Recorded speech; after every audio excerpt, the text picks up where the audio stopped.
medicina interna de segundo año del Hospital Militar. El día de hoy pues les voy a hablar sobre el Reality Trial. Pues es un estudio que se presentó en el Congreso de las Cardio 2020. Es un estudio que se hizo aleatorizado de las estrategias de transfusión en pacientes con infarto de miocardio y anemia con un seguimiento a 30 días y a un año. Perdón, un momento que están pidiendo entrar. La doctora Nader. Bueno, entonces como les venía diciendo, vamos a ver el reality. Este estudio todavía no ha sido publicado en ninguna revista, se tomó de la conferencia virtual. Entonces, en cuanto a la importancia que tiene este tema, es pues, que la anemia es muy frecuente, impacta en pronóstico en pacientes con infarto de miocardio, también pues que la sangre es un recurso importante, la transfusión suele ser costosa y pues sabemos que logísticamente pues puede ser también muy dispendiosa, además pues que dependiendo de los pacientes o incluso sin ningún tipo de comorbilidad, pues los efectos secundarios pueden ser importantes. No es claro si la estrategia transfusional es mejor en este tipo de población y es importante saber que en estudios previos pues se ha comparado la estrategia de transfusión restrictiva versus la liberal, pero en otros escenarios que han excluido a pacientes con infarto agudo de miocardio.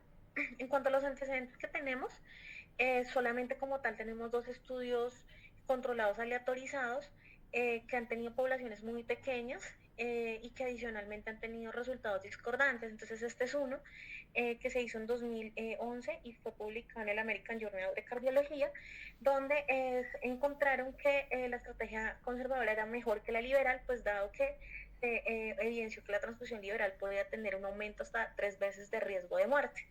Sin embargo, salió otro estudio en 2013, también con una población pequeña, donde se vieron que la tasa de eventos como muerte, infarto, reinfarto, necesidad de revascularización era mayor en el grupo restrictivo. El grupo restrictivo es la línea continua. Entonces, esto ha hecho pues, que realmente no haya una directriz clara en este tipo de pacientes. Y asimismo, pues solamente tenemos un metaanálisis donde se valoran los pocos estudios que hay y se vieron pues, los eventos MACE, donde se encontró pues, que se favorecía más la estrategia restrictiva con un aumento de riesgo de infarto de miocardio mayor en los pacientes que se les hacía terapia liberal.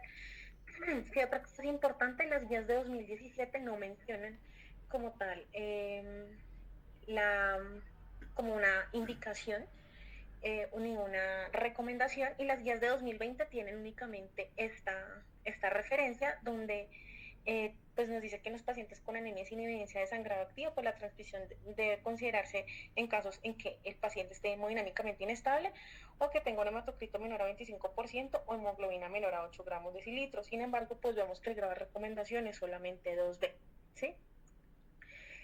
Este estudio se hizo debido pues a que pues la hipótesis que hay es que en los pacientes con infarto de miocardio y anemia la estrategia de transfusión restrictiva clínicamente no es inferior a la estrategia liberal. Este es un estudio para demostrar no inferioridad.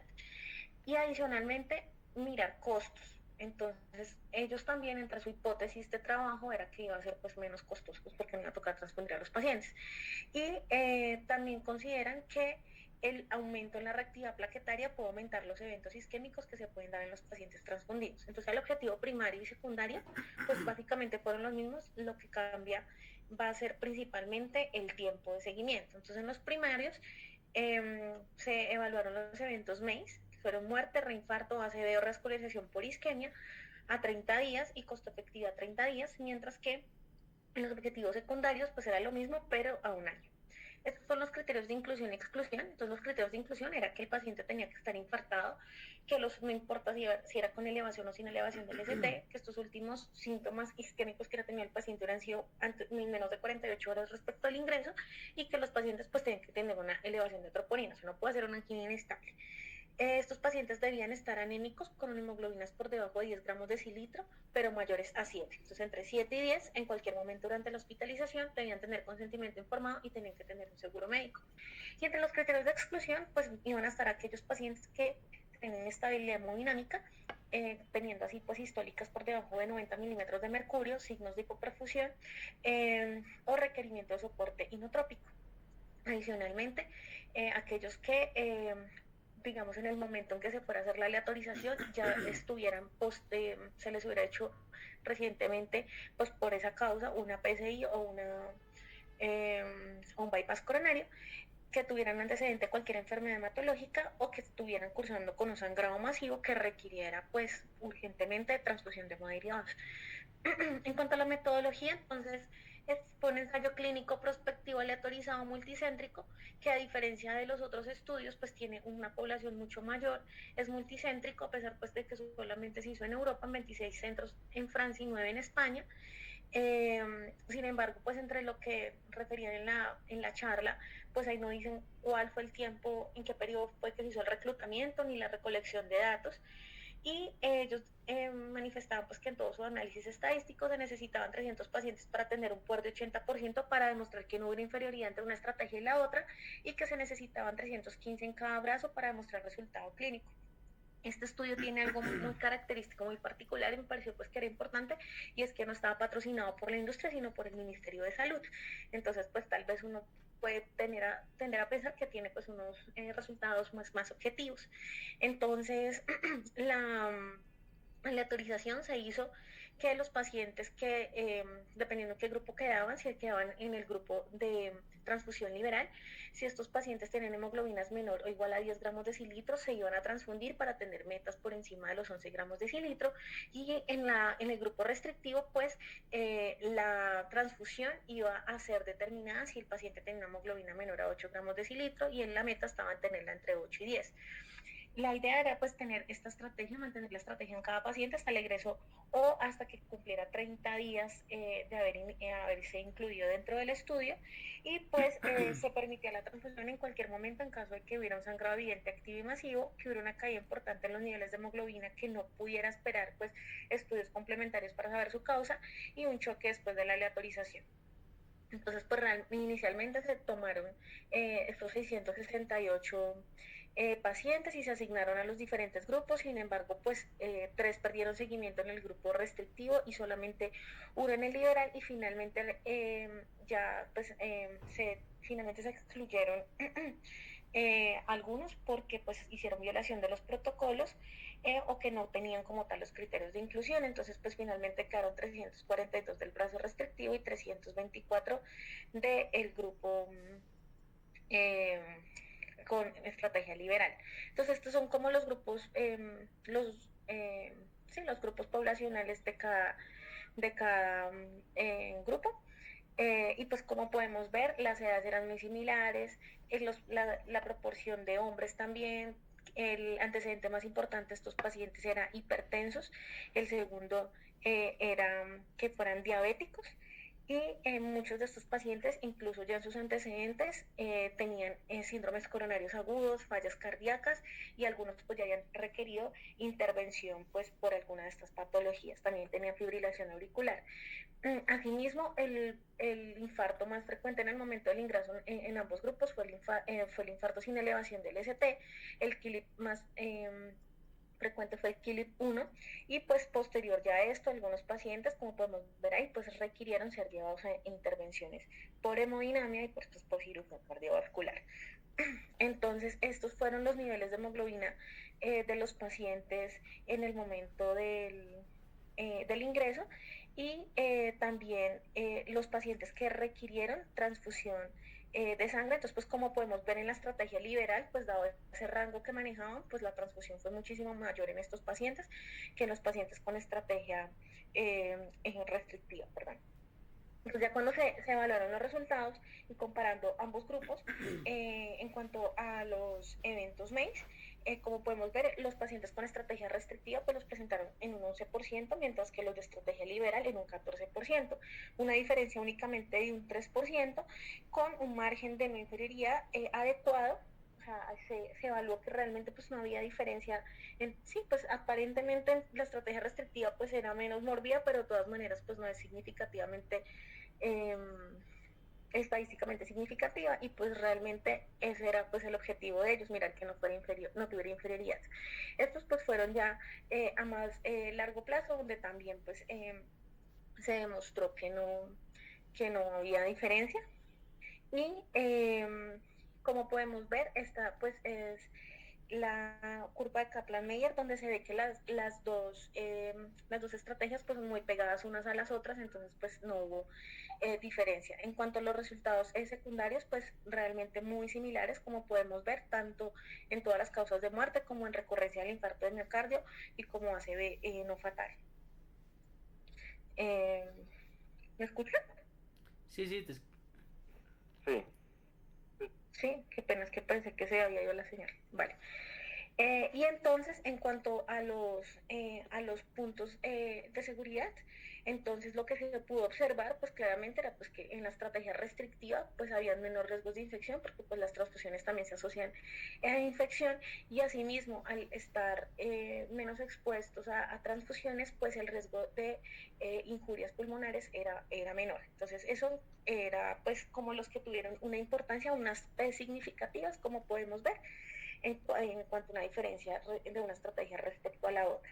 En cuanto a la estancia hospitalaria, realmente no hubo ningún tipo de diferencia, como podemos ver en este cuadro, no disminuyó días de estancia en UCI, ni en sala general, ni los días de rehabilitación, ni rehospitalización, no tiene ningún tipo de impacto en este caso. Pero en costos, claramente sí. Entonces, pues, lo que les dije, no, los costos de hospitalización y eso no, pero pues como unos se transfundieron más que los otros, pues el costo que hubo en esos hemoderivados pues fue muchísimo menor, con un valor de P pues muy significativo. Y ellos utilizan esta gráfica para poder evaluar, para hacer los análisis de costo-efectividad. Como podemos ver, pues la idea de ellos es, perdón acá, es tener una estrategia que sea la menos cara, pero la más efectiva. Entonces, pues hicieron su análisis y pues esta es la gráfica como pues de dispersión y se dieron cuenta pues que en cuanto a costo efectividad, la estrategia restrictiva tenía un 84% de probabilidad de ser dominante, que se le llama a como a esta zona del cuadrante, y pues entonces ya con estos resultados la importancia de este estudio es que es el primer estudio aleatorizado con muestra suficiente que tiene en cuenta pacientes con isquemia en curso. No hay diferencias significativas entre las hemoglobinas basales y su impacto en los resultados. Y entonces, pues dependiendo de esto y esta evidencia, ellos dicen que tal vez en las guías, como la recomendación que dice que podría hacerse tal cosa, debería, siendo una recomendación pues más fuerte, dado pues los reportes de este estudio. La estrategia de transfusión restrictiva no es inferior a la estrategia liberal en prevenir MEIS a 30 días, ahorra sangre, aparte pues es más segura, y asimismo la estrategia restrictiva tiene una alta probabilidad de disminuir costos, ya que demostró mejores resultados localizándose en el cuadrante dominante, por lo que se apoya el uso de la estrategia restrictiva. Sin embargo, pues se necesitan estudios adicionales para determinar impactos según grupo etario, pues vemos que la mayoría de la población ya eran pacientes mayores de 75 años. Los resultados también dependen individualmente de la tolerancia clínica a la transfusión, la velocidad de anemización y la severidad de las comorbilidades. Además, pues que es muy importante saber que el hecho de transfundir un paciente pues aumenta la sobrecarga de volumen, aumenta la hiperviscosidad y hace que pueda hacer aumento la agregación y activación plaquetaria y asimismo la vasoconstricción, pudiendo inducir eventos pues más isquémicos. En este estudio pues no se evaluó el impacto de la anticoagulación y los antiagregantes plaquetarios respecto a la anemización, no se tuvieron en cuenta pues pacientes candidatos a TAVI y mecanismos de isquemia y riesgo de transfusión pues son múltiples y pues esto no nos va este estudio pues no nos permite saber cuál sería el mecanismo que lo afectara y pues ese es como el resumen del estudio. Gracias. muchas gracias, doctora Medina. ¿Qué opina de este estudio, Lady? ¿Qué opinas? ¿Qué mensaje te deja? ¿Qué aprendiste de él?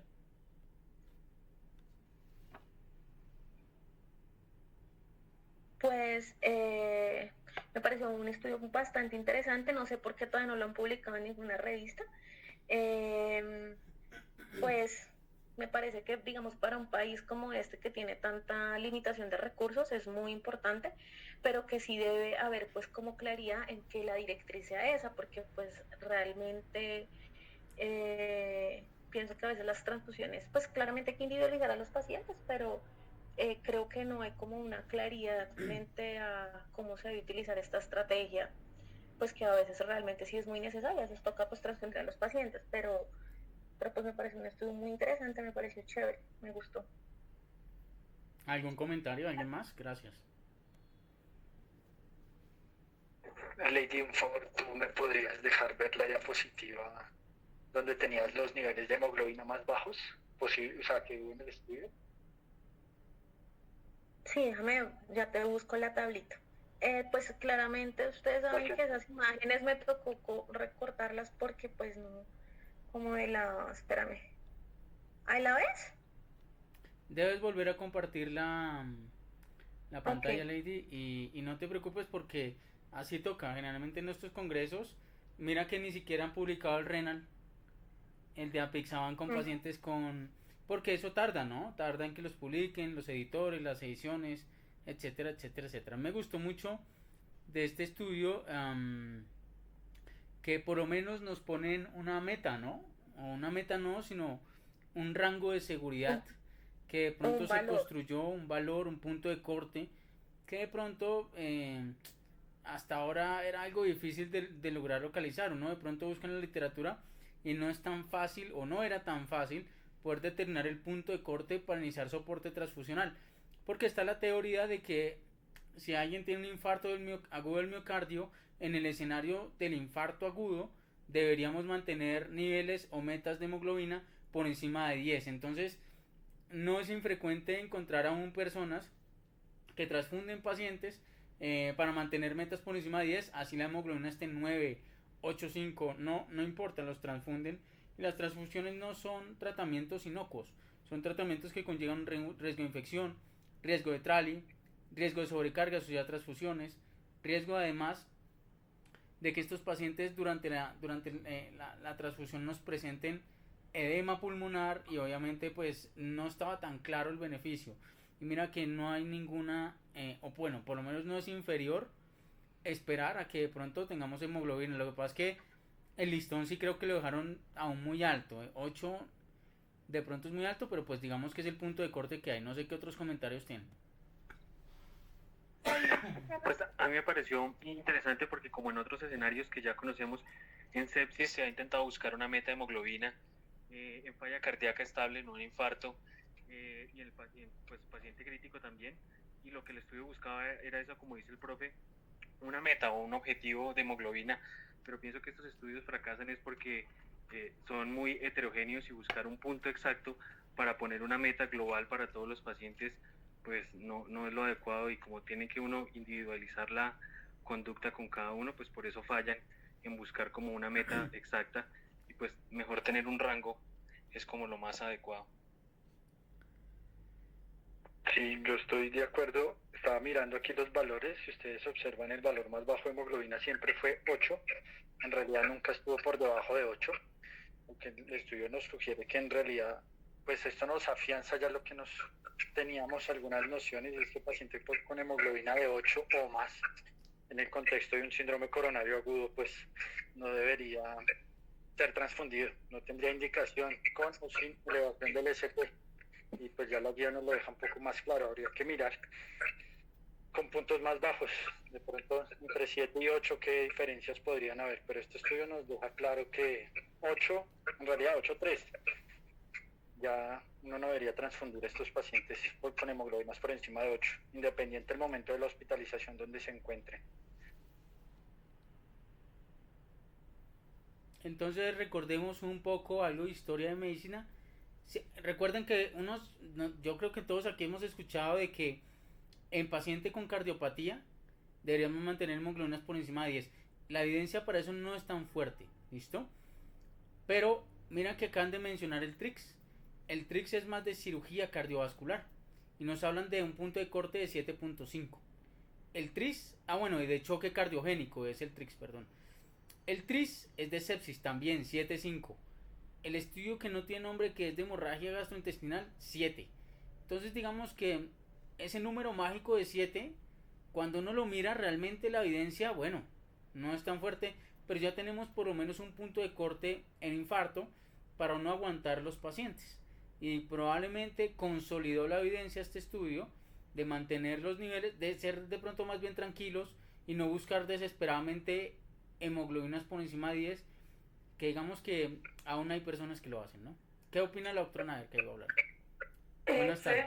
Yo iba a decir algo, era de lo que habían dicho de lo de la falla cardíaca, porque yo creo que no es el contexto, porque realmente lo que pasa en falla cardíaca es más de hecho con anemia ferropénica, la anemia crónica que le produce la sintomatología al paciente.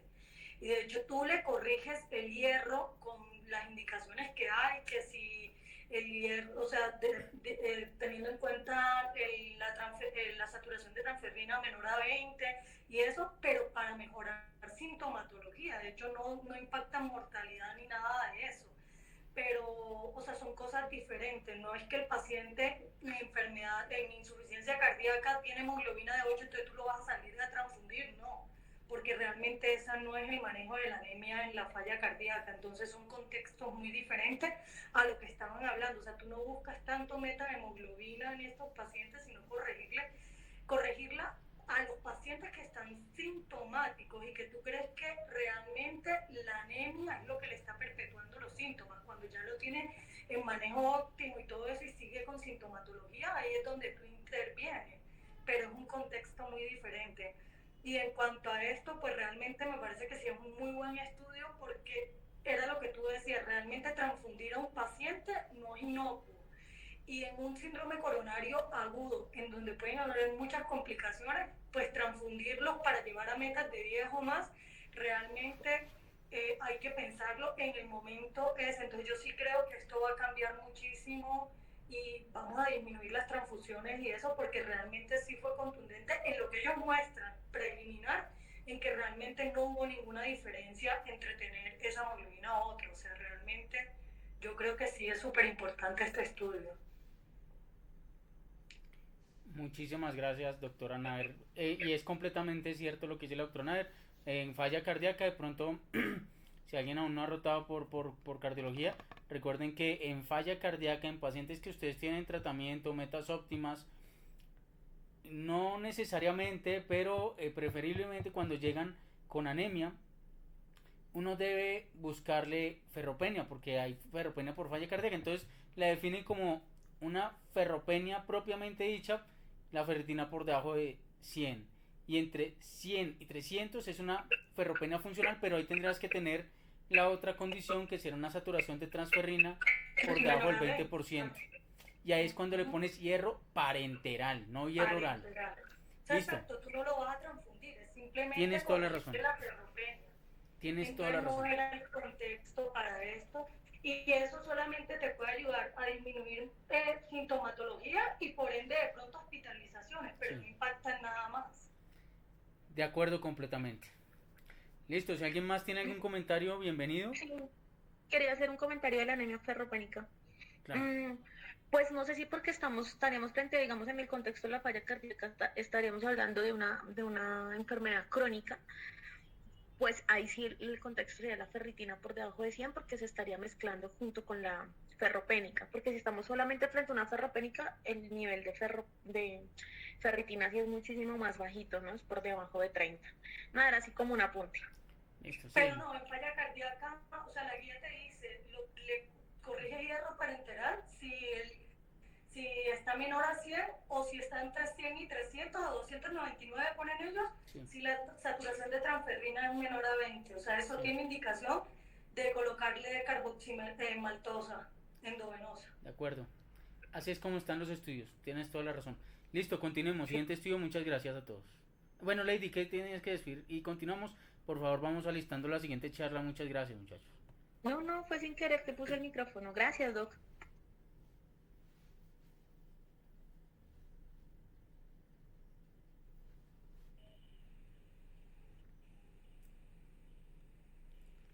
Listo, Lady, por favor, deja compartir tu pantalla y continuemos. Bueno, si me permiten, sigo yo. Un segundito.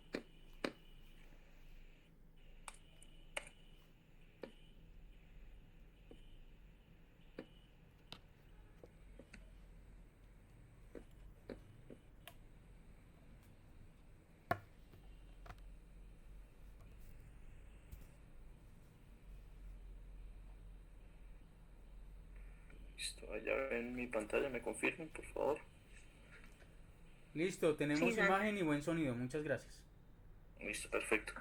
Entonces, el artículo siguiente a revisar fue un artículo también publicado recientemente que hace referencia a la terapia después de un implante transcatéter de válvula aórtica o TAVI. Entonces, en el contexto, a manera de introducción, el implante de la válvula aórtica transcatéter o TAVI, por sus siglas en inglés, es, es parte del tratamiento de los pacientes con la estenosis aórtica severa.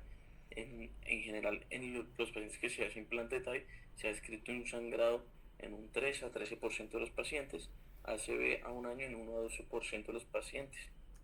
Es común que estos pacientes tengan una morbilidad con fibrilación auricular, que esa sería una indicación de anticoagulación absoluta. Actualmente, en esos casos, lo que se busca es, se está anticoagulando con antagonistas de la vitamina K, con Perdón, o sin yo no estoy antiagregante. viendo Santi, yo no estoy viendo la presentación. ¿Todos la están viendo? Sí, sí, sí, Sí, doctora Nader. señora. ¿Qué pasó? Ok. Ahí si no sabría, profe, si quiere Ya, la ya, trato ya, de la... ya, ya la Listo, estoy viendo. Ah, ok. listo, gracias. Listo. Actualmente en los pacientes que tienen indicación de anticoagulación, lo que se les está dando ahorita la terapia actualmente es antagonistas de vitamina K con o sin antiagregante, buscando que disminuir un riesgo tromboembólico. Pero el sangrado, ¿qué tan frecuente, qué tanto estamos aumentando el sangrado en estos pacientes? Por lo que se realiza este estudio, el Popular TAVI, que tiene dos cohortes. Una cohorte A, donde están evaluando las terapias antiagregantes y doble antiagregación, y una cohorte B, que es la que se describe en este artículo, que es buscando la indicación de anticoagulación, si estos pacientes de verdad necesitan anticoagulación. Entonces el objetivo primario y secundario, el objetivo primario era evaluar cualquier sangrado y sangrados no asociados al procedimiento. Y los objetivos secundarios eran buscando no inferioridad y eran desenlaces compuestos. El primer compuesto era muerte cardiovascular, sangrado no asociado al procedimiento, ACV e infarto agudo del miocardio. Y el compuesto 2 era muerte cardiovascular, ACV e infarto. Para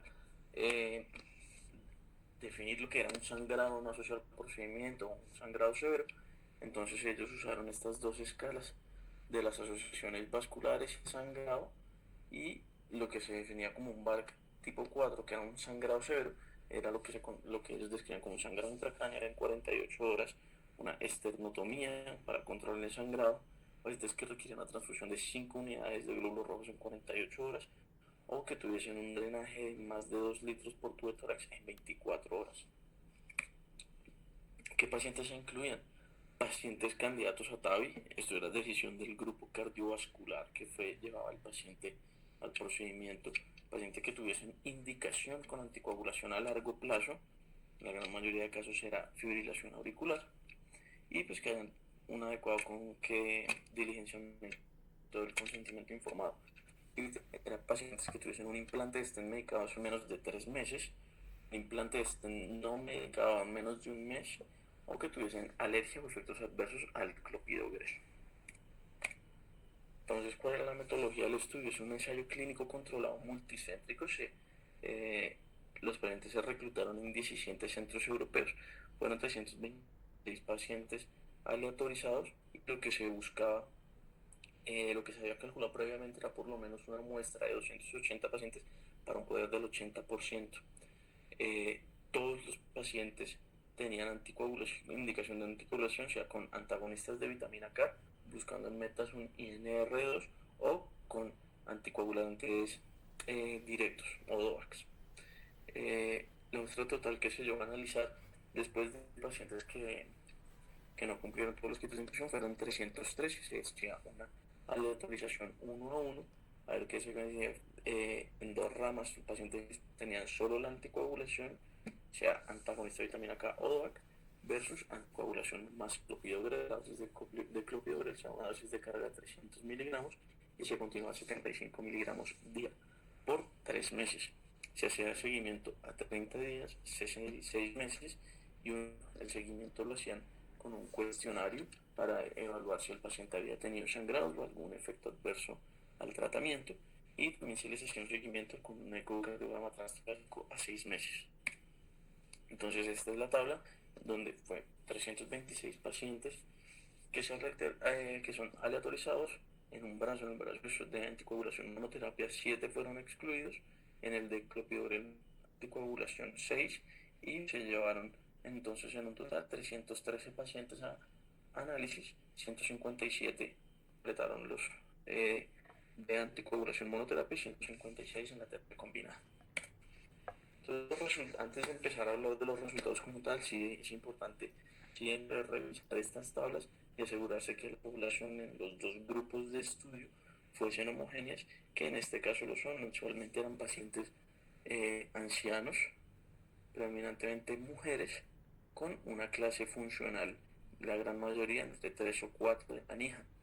Además, características también podemos ver, en general 95% y 94% tenían la indicación de anticoagulación por fibrilación auricular. Y respecto a la función del ventrículo izquierdo, la gran mayoría tenían una fracción de eyección preservada. Sin embargo, entre el 31 y 50% es un porcentaje importante, 34% en el brazo de monoterapia y 29% en el brazo de terapia combinada. Entonces, ya respecto a los desenlaces como tal, lo que podemos ver en los desenlaces previos, en todo sangrado y sangrado no asociado al procedimiento, podemos ver que en la terapia con solo anticoagulación o anticoagulación más clopidogrel no hubo diferencias en tasas de sangrado de respecto a los desenlaces secundarios, que recordemos que eran para evaluar no inferioridad, y que el primer compuesto era MACE con sangrado y el segundo desenlace compuesto era solo MACE. Podemos ver que en general tampoco hubo diferencias en todos los intervalos de confianza. Aquí pasa el 1, y este primer desenlace compuesto, lo que nos indica aquí esta tabla, es que pareciese tener una tendencia a menor tasa de MACE y sangrado en un desenlace compuesto. Sin embargo, hay que tener en cuenta que el estudio no está realizado para evaluar superioridad. El estudio fue planeado con el fin de que los desenlaces secundarios fueran análisis no inferioridad. Y respecto a los sangrados, ya en general en los sangrados tampoco hubo diferencias. Lo que podemos ver acá en estas tablas son en estas gráficas, el primer desenlace de cualquier sangrado. Podemos ver que en esta tabla sí podemos ver como el risk ratio nos indica que es de 0.63 en la terapia solo con anticoagulación. Entonces, acá el 95% del intervalo de confianza, que no pasa el 1, 0.43 a 0.90, parece que la terapia solo con anticoagulación, y a diferencia de la terapia combinada, tiene menores tasas de sangrado. Y en esta tabla, en esta gráfica donde podemos ver es el compuesto del primer desenlace secundario, también podemos ver que tiende a ser inferior, pero en este desenlace toca ser muy cuidadosos, por lo que les decía, porque aquí solo podemos evaluar no inferioridad. Y este es el segundo desenlace compuesto, donde sí vemos no hay diferencia respecto al MACE, muertes cardiovasculares, ACV, infarto, en el uso de combinado monoterapia con anticoagulación. Entonces, ¿qué es la discusión de los autores? Si podemos observar, como ya lo escribimos, que solo la anticoagulación tuvo una menor incidencia de sangrado que con clopidogrel respecto a los desenlaces primarios. Entonces, esto que nos indica que se favorece la monoterapia mes y a un año. La mayoría de eventos de sangrado ocurren en las primeras semanas y son sangrados menores respecto a los desenlaces. El primer compuesto tenía una tendencia a la superioridad, y el segundo compuesto sí demostró que no había un desenlace en no inferioridad. Respecto a la incidencia de ACV, fue similar en los dos grupos a los 12 meses y similar también a otros estudios observacionales de la misma índole. Entonces lo que podemos concluir, lo que podemos ver es que aparentemente hay una menor incidencia del desenlace primario con DOAC que con antagonistas de vitamina K. Eso es un análisis que ellos describen. Sin embargo, el estudio no estuvo diseñado para hacer un análisis subgrupo. Entonces, por lo que por el momento, en dado caso de un paciente que tenga una indicación de anticoagulación, se debe dar la anticoagulación por la indicación y no cambiar la anticoagulación por este estudio, dado que si bien aparentemente el DOAC puede tener una menor incidencia de sangrados que los antagonistas de vitamina K, que ya también está demostrado en otros estudios, en el Popular TAVI, no está diseñado para hacer ese análisis subgrupo. Entonces la conclusión del estudio, que esta es el último párrafo del estudio como tal, es que en los pacientes con indicaciones a largo plazo de anticoagulación que son llevados a TAVI, la anticoagulación en monoterapia se asoció a menor incidencia de sangrados en un periodo de un mes o un año que anticoagulación en conjunto con clopidogrel. En los desenlaces compuestos con y sin sangrado también tenían la misma dirección, los mismos resultados similares al desenlace primario para no inferioridad, y pareciese superior la anticoagulación solo en el compuesto que incluyó sangrado, pero no para el desenlace compuesto que excluía el sangrado.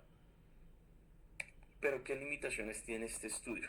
Este estudio era un ensayo abierto, lo que nos puede causar un potencial sesgo. La proporcionalidad para los riesgos a 12 meses que se esperaba de desenlaces secundarios no se alcanzó, lo que nos puede sesgar un poco esa tendencia a la superioridad que se estaba describiendo antes. El estudio no está ajustado para múltiples comparaciones, por lo que no se pueden hacer inferencias clínicas.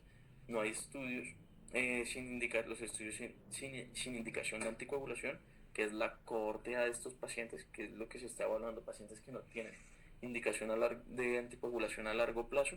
Si se les da anticoagulación o antiagregación, ese cohorte A todavía no se ha publicado. Y si revisamos claramente la definición de sangrado que ellos usaron, que era la de la asociación de sangrado tipo 4, se excluye el sangrado en el sitio de punción. Entonces, si había sangrado en el sitio de punción, se consideraba no asociada al procedimiento. Muchas gracias. Bueno, Santiago, ¿cómo te pareció el estudio y qué comentarios tenemos del estudio? Gracias. Bueno, para dejarles como un mensaje claro respecto a lo de este estudio, es que hay que tener mucho cuidado al leerlo por las varias limitaciones que ya describí, pero en un principio lo que sería lo ideal es que en los pacientes que tengan FA, que son llevados a una TAVI, no necesitan antiagregación, sino continuar su anticoagulación que ya deben tener, y con eso ya estaríamos cubriendo los de la terapia, de evitarnos la terapia de la antiagregación.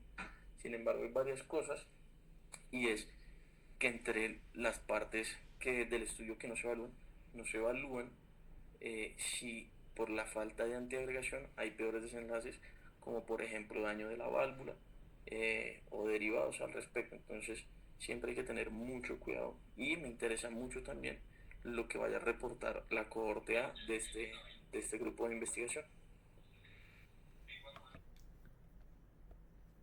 Bueno, entonces recordemos, la TAVI es una terapia innovadora, es una terapia que rompió un paradigma, y es el cambio valvular prácticamente en una cirugía ambulatoria endovascular o en un procedimiento endovascular.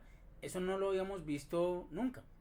Y el problema es que, como es tan innovadora, inicialmente apareció como una terapia compasiva en el estudio Partner 1, los pacientes que no los podían operar, que eran muy mórbidos, mejor dicho, que no eran candidatos para un recambio valvular quirúrgico de la válvula aórtica, les pusieron TAVI, y no solo no fue inferior, sino que además fue superior y disminuyó mortalidad, planteando que esos pacientes que no eran operables, si no les ponían a TAVI, les bajaba la mortalidad. Voy a poner aquí un paréntesis porque más adelante hicieron su análisis de ese estudio Partner 1 y de esas cohortes de pacientes y se dieron cuenta que el 25% estaban muertos al año, pero por causas no relacionadas con la válvula. Y eso generó ahorita una controversia, pero bueno, eso es harina de otro saco. Y luego apareció el Partner 2, que es con riesgo intermedio, que ni fu ni fa, y el Partner, bueno, que no demostró ser inferior al recambio valvular, y el Partner 3, que en donde en pacientes de bajo riesgo quirúrgico, al ponerles una TAVI, fue superior sobre el recambio valvular aórtico quirúrgico. Entonces ahora digamos que la tendencia por encima de la guía es a buscar ponerle TAVI a esos pacientes por encima de hacerles un recambio quirúrgico. Esto se los estoy diciendo de una forma muy burda porque no es tan fácil, ¿no? Entonces hay que tener una anatomía, hay que tener un paciente ideal. Ahora hoy en día con esto de la amiloidosis, que encontramos 15 al 20% de los pacientes con estenosis aórtica tienen también amiloidosis. Entonces, bueno, se está complejizando una cosa, pero a lo que voy es que como es tan nuevo, después de una TAVI no sabemos muy bien, entre comillas, qué hacer, ¿listo? Y la tendencia hoy en día, inclusive entre los europeos y los americanos, se contradicen un poco. Nosotros, ¿qué hacemos? Les ponemos una TAVI, les dejamos doble, si el paciente no tiene indicación de nada más, antiagregación dual ASA-CLOPI por 3 a 6 meses, y luego de los 6 meses se deja solo antiagregado con una sola terapia. ASA puede ser, ¿listo? Y si el paciente venía anticoagulado, no sabemos qué hacer hasta este estudio. Lo que pasa es que este estudio hay un problema y es que nos deja como un sinsabor de que bueno, ¿qué hacemos? Porque nos habla más de no inferioridad, pero yo creo que sí nos sedimenta un poco qué vamos a hacer con los pacientes con indicación de anticoagulación.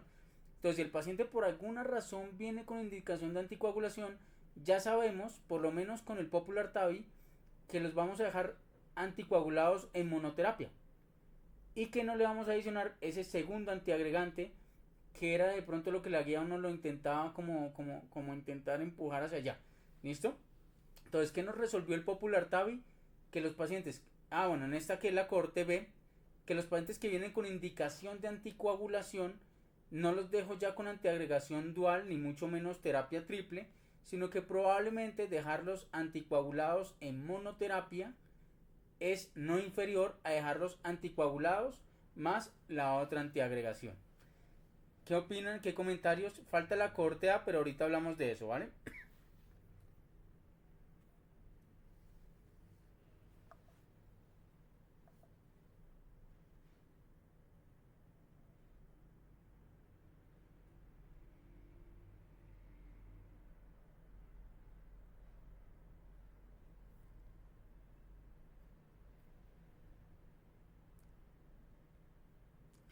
Bueno, entonces la cohorte A de Popular TAVI todavía no la han publicado, por lo menos hasta donde yo sé. Sabemos en qué consiste el estudio. Los pacientes sin indicación de anticoagulación crónica, ¿qué tan necesario es dejarlos doblemente antiagregados? Ese estudio es bien valiente, ¿no? Los van a dejar con terapia monoterapia versus terapia antiagregante dual. Ese estudio es muy interesante porque pues obviamente la doble antiagregación tiene sus riesgos, ¿listo? Si alguien más tiene algún comentario, bienvenido. Si no, continuamos con el resto de estudios. No sé si la doctora Nader tiene algún comentario. No, Fer, no, tranquilo. Continuamos. Gracias, Nata.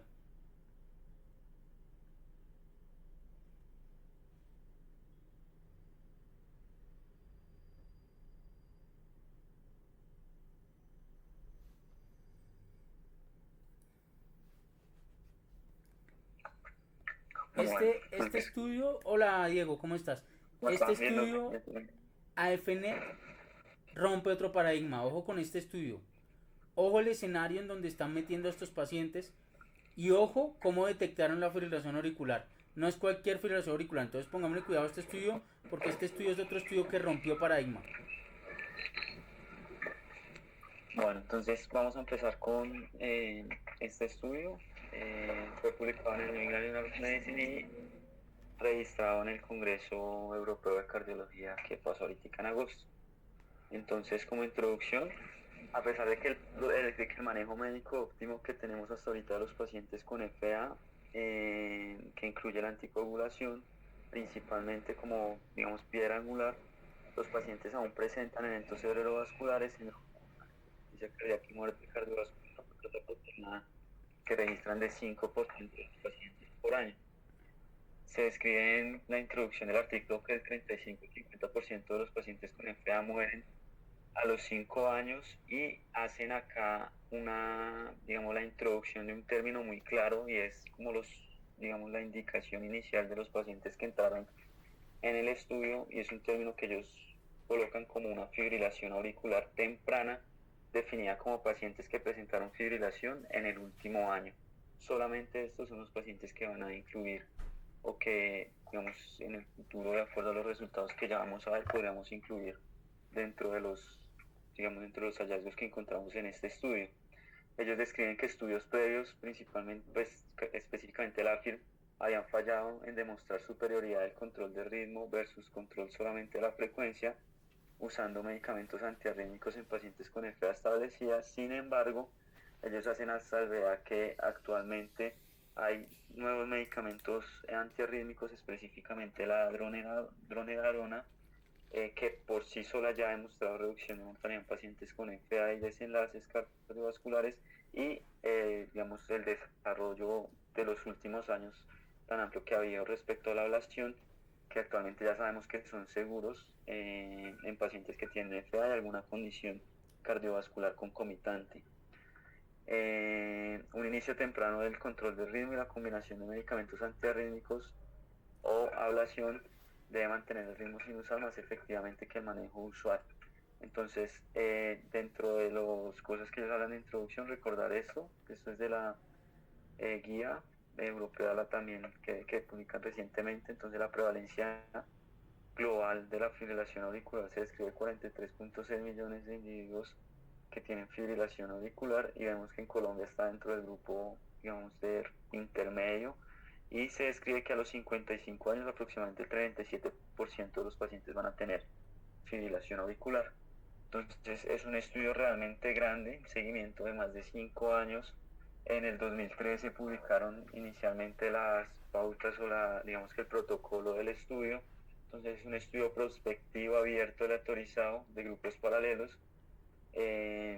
Digamos que tanto los pacientes como los médicos que hacían la intervención pues conocían la aleatorización que tenían los pacientes y lo único que era cegado eran los resultados. Esto claramente porque un paciente que va a ser llevado a ablación pues claramente y sabe que fue llevado a un control de ritmo.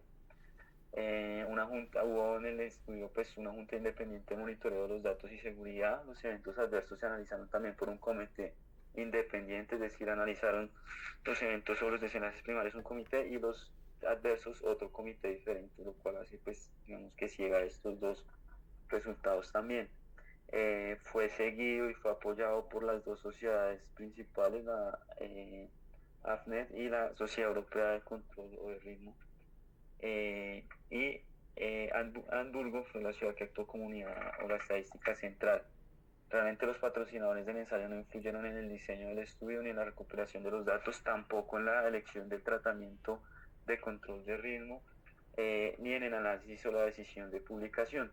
Entonces, dentro del protocolo, como les digo, se publicó en el 2013, lo que incluyen son pacientes que tienen fibrilación auricular reciente, que es el término que ellos introducen en este artículo, que es pacientes que fueron documentados o se documentó electrocardiográficamente en el último año una fibrilación auricular y que tenían un Chasbacks mayor a 2. Adicionalmente, los criterios de inclusión ya los vamos a ver, pero eran pacientes que realmente tenían un alto riesgo dado por comorbilidades o porque ya habían tenido un stroke previo o otras cosas que ya les voy a mencionar. Y los pacientes que fueron incluidos en el estudio los aleatorizaron a dos estrategias. La primera era un cuidado usual y la segunda era una estrategia de control de ritmo temprano. Entonces la estrategia de control de cuidado usual incluía la anticoagulación. Todos los pacientes recibían anticoagulación, control de la frecuencia y control básicamente de las comorbilidades adicionales, versus los pacientes que fueron asignados a un control de ritmo, que además de la anticoagulación y control de la frecuencia, esos pacientes todos recibieron o terapia antiarrítmica o fueron llevados a un procedimiento de aislamiento de venas pulmonares. En el caso de que ese paciente, estando en control de ritmo, presentara recurrencia de la FA, se podría llevar a una reintervención de aislamiento de venas pulmonares o se podría hacer cambio de la terapia antiarrítmica, pero todos lo ideal era que se mantuvieran dentro del grupo de control de ritmo. Y dentro del grupo de control de cuidado usual, ya ahorita vamos a ver una gráfica, algunos tuvieron que pasar o se debió iniciar algún medicamento antiarrítmico o ser llevado a un control de ritmo, básicamente por sintomatología que no fue controlada solamente con control de frecuencia. Entonces los criterios de inclusión fueron adultos que tenían fibrilación auricular temprana, ya les dije, definido como en un último año, menos de 12 meses, que habían tenido un accidente isquémico transitorio previo o un accidente cerebrovascular o que cumplieran dos de los siguientes factores de riesgos adicionales, que incluía sexo femenino, insuficiencia cardíaca, hipertensión arterial, diabetes, enfermedad arterial coronaria grave, enfermedad renal crónica o hipertrofia ventricular izquierda. Y los criterios de exclusión era cualquier enfermedad que limite la esperanza de vida a menos de un año. Pues ese criterio de exclusión es claro: participación en otro ensayo clínico, mujeres embarazadas, básicamente por la imposibilidad o la dificultad en ellas de escoger un buen medicamento antiarrítmico que no tenga ningún efecto en el embarazo, abuso de drogas, ablación previa de FA, tratamiento quirúrgico de la FA, una estenosis grave de la válvula mitral o disfunción hepática, tiroidea o renal que fuera clínicamente relevante. Entonces el objetivo era evaluar desenlaces primarios, que era un compuesto de muerte cardiovascular, accidente cerebrovascular isquémico hemorrágico, empeoramiento de la insuficiencia cardíaca, un síndrome coronario, y el segundo desenlace de importancia fue el número de noches de hospitalización por año.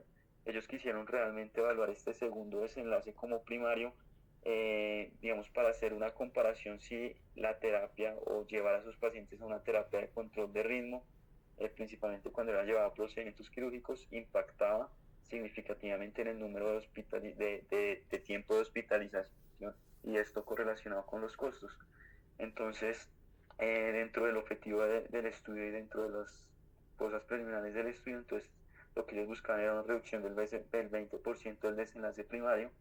Se consideró que fuera clínicamente relevante, y para detectar esa mejoría del 20% requerían que los pacientes o se presentaran 685 eventos, por lo cual el tamaño de la muestra que ellos estimaron fue 2.810 pacientes, que posterior ajustaron a 2.745 y realizaban 4 análisis internos de acuerdo al grupo, al número de eventos que se iban presentando. Entonces realizaron un primer análisis interno al 25%, o sea, cuando se presentaron 171 eventos, que correspondía al 25% del 100% de lo que ellos requerían para ver esa mejoría del 20%. Después realizaron un segundo análisis interno al 50%, que fueron 348, y al realizar el tercer análisis interno ya demostró, digamos que significancia estadística, por lo cual terminaron el estudio tempranamente después del tercer análisis interno. La medida de seguimiento, como les digo, es un estudio realmente largo, una medida de seguimiento de 3.8 años a 6.4 años por paciente, y a pesar de que toda la aleatorización, vimos el protocolo desde 2013, el análisis finalizó en marzo del 2020, es decir, es un estudio realmente grande, multicéntrico, realizado en aproximadamente 11 países. Entonces, esta es la gráfica que nos muestran de los grupos. Entonces vemos, fueron 2.810 pacientes, como les dije, después solamente quedaron 2.700 y fueron aleatorizados a un grupo de terapia usual y al grupo de control de ritmo temprano. Y vemos en esta gráfica cuáles fueron los manejos y, digamos, cómo terminaron en el seguimiento a los 2 años de esos pacientes. Entonces vemos que los principales medicamentos antiarrítmicos que ellos usaron para control de ritmo de esos pacientes fue propafenona, flecainida, amiodarona y dronedarona, y la ablación, digamos, como adicionalmente, pero solamente el 8%. Y a los 2 años, la ablación, pues en los pacientes que presentaron recurrencia no tuvieron control. Gran parte de esos pacientes pasaron a ablación y algunos otros terminaron en cambio de terapia sin embargo sí fue significativo el grupo de pacientes que terminaron sin ninguna... y en el grupo de tratamiento usual, como les dije, los pacientes que fueron muy sintomáticos y que no lograron control de los síntomas solamente con medicamentos de control de frecuencia pasaron a control o terminaron con algún medicamento antiarrítmico en el control de ritmo y se excluyeron de los análisis de los resultados. Entonces el análisis es un seguimiento desde la aleatorización hasta el final del estudio. Todos los pacientes recibieron el tratamiento estándar, digamos, aprobado y estudiado hasta este momento, que es anticoagulación, el tratamiento recomendado para todas las afecciones cardiovasculares. Y como ya se los había mencionado, el primero y el segundo resultado se probaron de forma independiente en busca de diferenciar los grupos. Algo que quiero mencionar y está en el apéndice, digamos en el suplemento del estudio, es esto, y es el porcentaje estimado de los pacientes que estaban en ritmo sinusal en el momento de la aleatorización y en el momento de finalizar el seguimiento, pues principalmente a los 2 años. Entonces vemos que inicialmente pues fue similar, y esto está en esta otra gráfica, aproximadamente el 50% de los pacientes estaban en ritmo sinusal, es decir, eran pacientes que han presentado una FA paroxística en el último año o habían pasado por algún manejo a ritmo sinusal, y vemos que al final del estudio la terapia o el grupo de pacientes que estaban en control de ritmo hasta el 80%, al año 83%, a los 2 años el 80% versus solamente el 60% de los pacientes que estaban aleatorizados a una terapia usual estaban en ritmo sinusal. Y esto posiblemente también tiene que ver con los desenlaces que ya vamos a ver.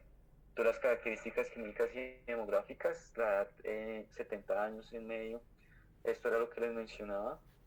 Primer episodio 38%, FA paroxística 36%, persistente 26%, realmente fue muy similar. Las comorbilidades adicionales, entonces un stroke previo, un AIT previo, fue similar. La gran mayoría eran pacientes que tenían hipertensión, que tenían insuficiencia cardíaca, un Chasvax promedio de 3.4, y estos eran los medicamentos 91-90%, todos con anticoagulación. Entonces, dentro de los resultados, el resultado primario ocurrió con menos frecuencia en los pacientes asignados a control temprano del ritmo, con un hazard ratio de 0.79, y dentro del análisis de cada uno de esos desenlaces compuestos, entonces recordar que eran estos, vemos que realmente todos tuvieron una reducción, digamos que importante. La muerte por causas cardiovasculares, vemos que se presentaron 67 versus 94 eventos, con un hazard ratio de 0.72, stroke muy significativo 0.65, un intervalo de confianza que también, y estos dos realmente el intervalo de confianza pasa, pero sí la tendencia fue a disminuir el empeoramiento de la insuficiencia cardíaca o la presentación de un síndrome coronario agudo. Esto es digamos, para ver la gráfica, esto es sacado específicamente del Congreso Europeo. Entonces recordar esto, el hazard ratio fue de 0.79 con una incidencia acumulada menor en el grupo de control temprano del ritmo. Y los desenlaces de seguridad, entonces el desenlace primario realmente fue similar, 16% de los pacientes que fue stroke, muerte, y dentro de las complicaciones serias, que es como lo que quiero resaltar de esta gráfica, si bien se presentaron más claramente en los pacientes que estaban con un medicamento antiarrítmico para control de ritmo, realmente el número de pacientes que presentaron el porcentaje fue muy bajo. Solamente el 10% tuvieron algún efecto tóxico de alguna terapia, el 14 pacientes tuvieron bradicardia asociado al medicamento, y vemos que realmente el porcentaje es muy bajo.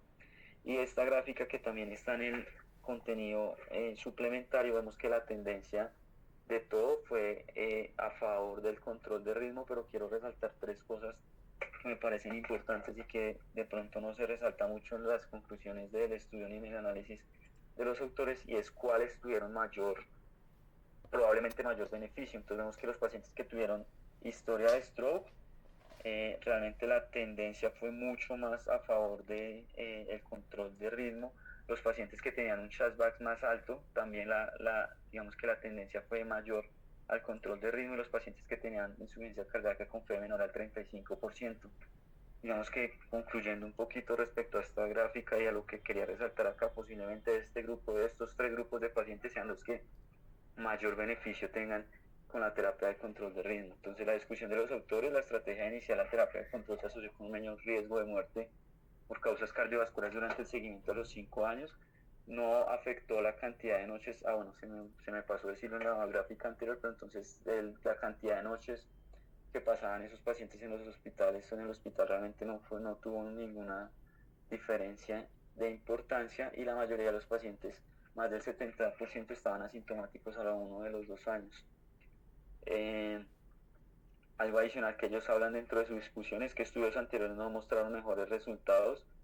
Describen posiblemente estas causas, que solo incluyeron pacientes con fibrilación auricular temprana en este estudio, que casi ningún paciente estaba en ritmo sinusal en el momento de la inscripción en el otro ensayo. En cambio acá el 50% estaba en ritmo sinusal, y es probable que la ablación de la fibrilación auricular, teniendo en cuenta las grandes ventajas que ya ha demostrado esta, contribuya, o sea, la causa que principalmente contribuye a la superioridad del control de ritmo temprano en este ensayo. La limitación es que el ensayo no fue diseñado para evaluar seguridad y eficacia de otros componentes específicos del control temprano de ritmo. La inclusión de los pacientes solamente incluía pacientes con fibrilación auricular temprana, y solamente son estos los pacientes que vamos a incluir en terapia de control de ritmo posteriormente de acuerdo a estos resultados. Por lo tanto, no se pueden generalizar otros pacientes que lleven con FA más de un año, y todos los pacientes inscritos se consideraron elegibles para la terapia de control de frecuencia o de ritmo.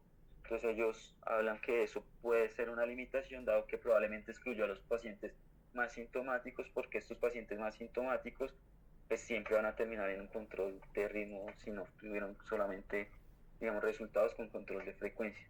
Entonces la conclusión grande del estudio es que la terapia de control temprano de ritmo se asoció con menores riesgos de desenlaces cardiovasculares que la terapia usada en pacientes con fibrilación auricular temprana y condiciones cardiovasculares asociadas.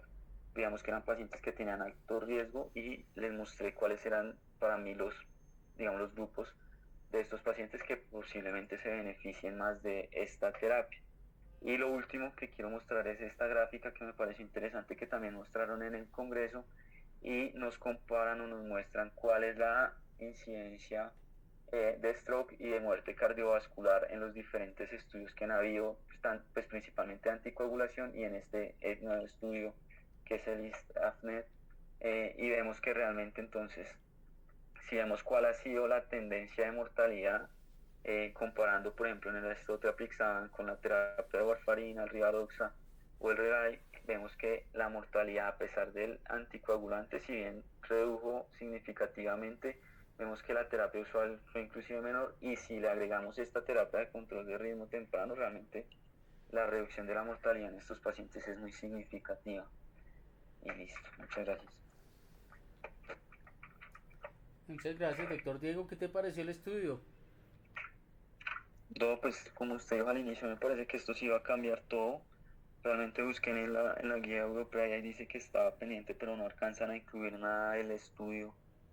Pero yo creo que sí, que todos los pacientes que tengan una fibrilación auricular temprana, que posiblemente llegue al servicio de urgencias, todos deben salir con algún medicamento antiarrítmico de acuerdo a las, digamos, indicaciones, de acuerdo a la fe y de acuerdo a las posibilidades que tengamos en estos pacientes, porque sí, los desenlaces fueron significativos, fueron grandes, y fueron pacientes que tenían muy alto riesgo, y en todos demostró reducción de mortalidad y de desenlaces que ya mostré. Muchas gracias. ¿Algún comentario? No adicional, no.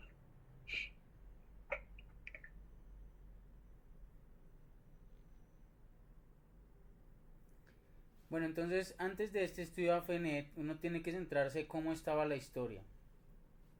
Y hay una historia fisiopatológica y hay una historia basada en la evidencia. La plausibilidad biológica nos hablaba de lo siguiente: la fibrilación auricular, la fisiopatología, que hay varias teorías, pero prácticamente se centran en que hay cambios estructurales, cambios eléctricos y cambios conformacionales de la aurícula que hacen que digamos que la conducción a nivel intraauricular sea heterogénea y no haya, digamos, una sístole o una patada auricular adecuada, sino que sea despolarizaciones caóticas que finalmente no terminan generando una contracción de la aurícula, entonces se genera una estasis vascular allí. Pero entonces para cuando uno tiene una fibrilación auricular ya hay un daño estructural y un remodelamiento eléctrico en esa aurícula que hace, que genera, digamos, que cada vez que el paciente entra en enfermedad paroxística o en episodios de fibrilación auricular, se degenera más la fibra muscular, se genera más remodelamiento auricular, y por eso aparece la frase que ustedes a veces encuentran, es que fibrilación auricular genera más fibrilación auricular. Cada vez que un paciente entra en fibrilación auricular, hay un remodelamiento eléctrico y estructural de la aurícula que hace que se perpetúe la misma. En ese orden de ideas apareció la rama de que pues pongámosle antiarrítmicos, porque es mejor mantener a un paciente en ritmo sinusal. Primero, porque si la fibrilación auricular genera más fibrilación auricular, pues bloqueándola con un antiarrítmico vamos a evitar ese remodelamiento y vamos a mantener la aurícula lo más fisiológicamente posible. Y dos, porque mantenemos la patada auricular en pacientes que son tan dependientes de la misma como en estenosis aórtica o como pacientes ancianos, por no mencionar otros. Pero hasta ahora la evidencia nos decía, como el estudio AFIRM, que así como tú lo mencionaste, Diego, que si tú les ponías antiarrítmicos, medicamentos, versus solo control de frecuencia, no había diferencias ni siquiera en mortalidad a 5 años. Pero sí sometías a los pacientes a todos los efectos adversos de los medicamentos antiarrítmicos. Y por eso la guía simplemente te decía que si no sabías cuánto llevaba la fibrilación auricular y que en general buscabas era mejor control de frecuencia, porque controlar el ritmo no modificaba ningún desenlace cardiovascular duro. Pero apareció este estudio que es el AFNet, que ya nos dice otra cosa y nos dice, vea, cojamos pacientes jóvenes, probablemente pensando en de que como la fibrilación auricular, entre más fibrilación auricular se va dañando más la aurícula, pues cojámoslo de una forma tan temprana que no haya tanto remodelamiento auricular que nos permita pasarlos a un ritmo sinusal real. Ustedes saben que las ablaciones de venas pulmonares y el aislamiento de venas pulmonares de alguna forma no son efectivos 100%, ¿no? Entonces miraron qué pasaba, pero el problema de la AFNet son dos grandes problemas. El primero, toman pacientes con diagnósticos de novo o de menos de un año, y ahí es un problema porque la mayoría de las fibrilaciones auriculares que llevan más de un año ya se nos quedan por fuera del estudio, ya no podemos opinar de ellos, y probablemente son más pacientes parecidos al estudio AFIRM. Y el segundo problema, metieron dentro del mismo saco a todos los pacientes con tratamiento antiarrítmico. Entonces metieron pacientes con medicamentos antiarrítmicos y metieron pacientes con tratamiento electrofisiológico, aislamiento de venas pulmonares, y no los compararon. Entonces, ¿qué nos queda del estudio que me parece buenísimo? Si usted coge a un paciente con fibrilación auricular de novo o que lleve menos de un año del diagnóstico, esto lo hablo más yo a manera personal, no lo menciona el estudio, pero probablemente que no tenga tantos cambios estructurales, que no tenga esas aurículas gigantes de 100 mililitros por metro cuadrado, sino que de pronto sea un paciente que uno diga, oye, este no lleva tanto tiempo con fibrilación auricular, la aurícula no está tan grande, no está tan remodelado. Si usted les intenta pasar al ritmo sinusal, les mejora mortalidad cardiovascular, y eso nunca se había visto en la fibrilación auricular. Entonces ahora la tendencia, yo no estoy de acuerdo con algunos expertos aquí en Colombia que dicen, no, pues yo les pongo tratamiento antiarrítmico por un año y si no funciona los mando a electrofisiología. No, la tendencia va a ser paciente de nuevo que no tenga mucho cambio estructural, mándeselo a electrofisiología para que lo intenten mantener rápidamente un ritmo sinusal antes de que se le remodele. No se ponga a esperar beta bloqueándolo y poniéndose a hacer cosas. Creo que esa va a ser la tendencia. Vamos a ver cómo se inventan esto los expertos. No sé, de pronto alguno de ustedes, me gustaría escuchar la doctora Nader de pronto qué opina y si ha escuchado esto en su clínica. No, de acuerdo, Fer. El problema está en la remodelación y por eso es que el estudio te dice en menos de un año, porque es que lo que ellos buscan es coger un corazón que no esté remodelado aún, porque posiblemente si ya lleva más de un año ya va a tener más cambios estructurales y va a ser mucho más difícil pasarlo a un ritmo sinusal.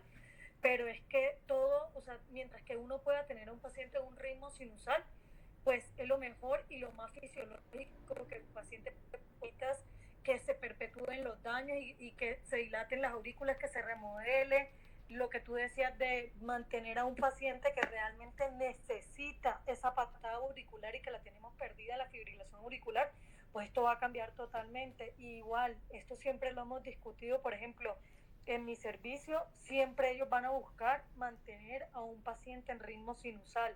Los profes, independientemente antes de que saliera este estudio, eso era una discusión todo el tiempo y tenía que ver con la remodelación de la aurícula.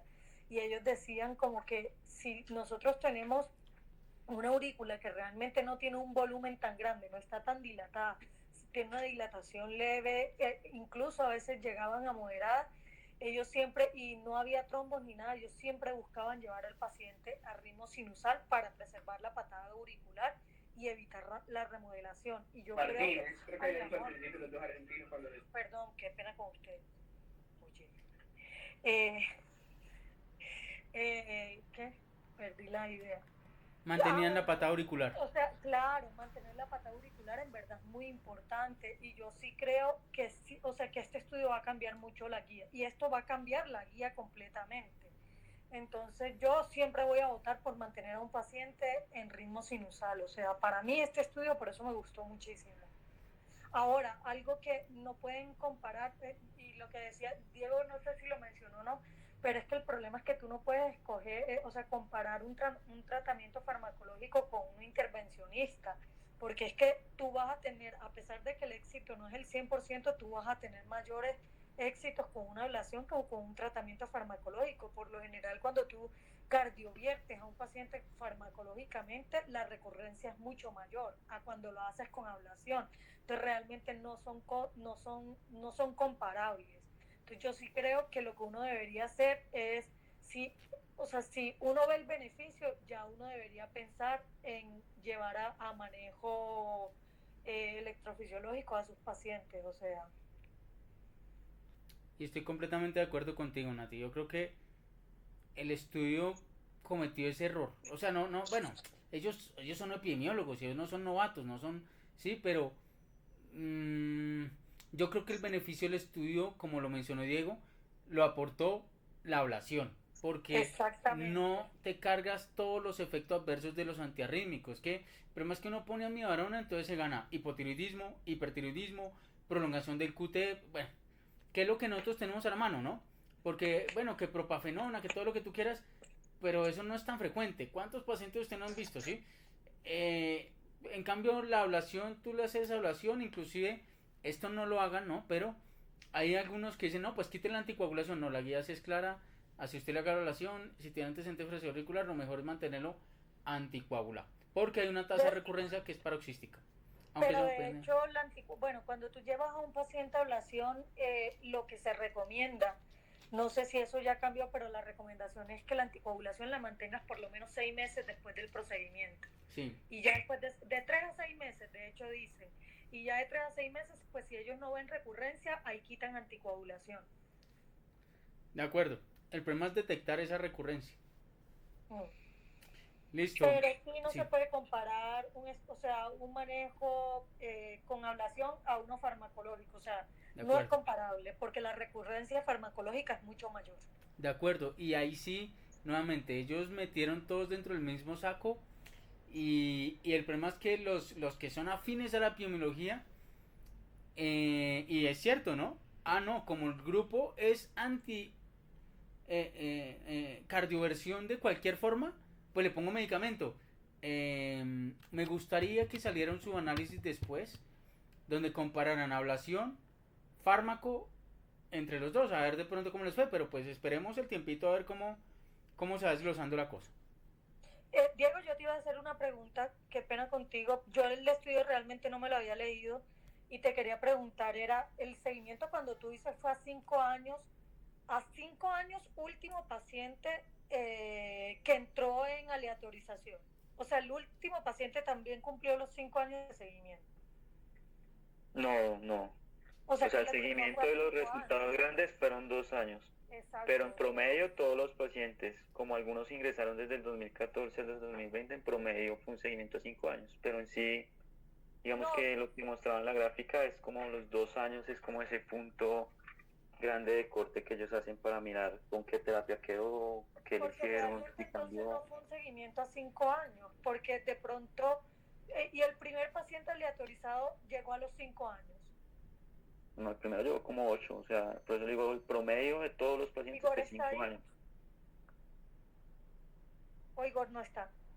Hola, profe, sí estoy, es que estaba recibiendo en la UCI, disculpe, no les alcancé a escuchar todo. No, tranquilo, Igor, es que te quería preguntar, ¿uno puede decir que el seguimiento fue a 5 años cuando el último paciente aleatorizado realmente no llegó a los 5 años?